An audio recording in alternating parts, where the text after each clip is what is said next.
Kisah diawali ketika Ini tiba-tiba cakoknya. saja kita nge-spawn di sebuah ruangan poek ngebleng aka gelap. Tepat di hadapan kita ada sebuah foto dengan bercak getih yang tiba-tiba muncul, dan ketika kita Apaan menoleh tuh? ke samping kita Ada melihat ibu-ibu, ada guys. orang. Kemudian kita nyamperin dua Halo orang tadi, yang mana ketika kita tatap sayang. selama beberapa detik tiba-tiba saja boom, kita tersadar di depan TV yang menyala abangku. Kemudian kita jalan-jalan dan menemukan sebuah center. Lanjut kita jalan-jalan ke beberapa tempat, dan setelah itu kita coba untuk naik ke lantai atas. Tapi tiba-tiba saja duar, ada suara halilintar yang menggelegar dan disusul dengan lampu padam.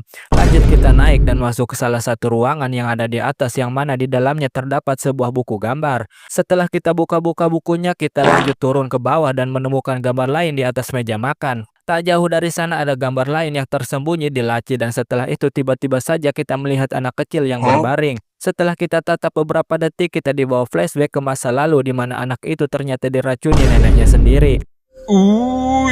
Mengerikan. Setelah itu kita dapat boneka, jadi kita pun lanjut berkeliling hingga kita menemukan gambar lain, dan tiba-tiba saja ada merah-merah yang mengarahkan kita untuk naik ke lantai atas. Kita pun naik ke ruangan yang tadi, di mana sekarang di sana ada gambar baru, dan setelah itu kita hendak keluar tapi tiba-tiba saja pintu ditutup oleh sosok yang menyala abangku. Kita kembali ke meja dan gambar yang sebelumnya kini telah Ini berganti cakoknya. menjadi kata tulet.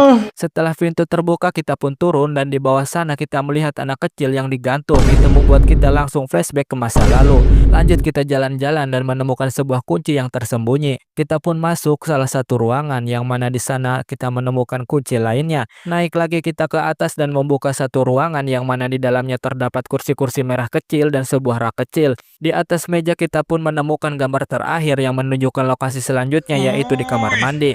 Ketika tiba kita melihat ada sesuatu yang mengambang kemudian menarik kita masuk ke dalam air. Seperti biasa kita dibawa flashback ke waktu si nenek mengeksekusi anak tersebut. Akhirnya boneka terakhir pun kita dapatkan, dan setelah itu kita kumpulkan dengan boneka-boneka yang sudah kita kumpulkan sebelumnya, dan tiba-tiba saja anak-anak yang sebelumnya muncul kembali. Di meja terdapat satu gambar lagi yang mana tidak diketahui artinya apa, tapi setelah itu kita keluar dan melihat TV menyala dengan si nenek di sana. Kita pun turun untuk menemui si nenek, tapi tiba-tiba wah, Kaget. tamat.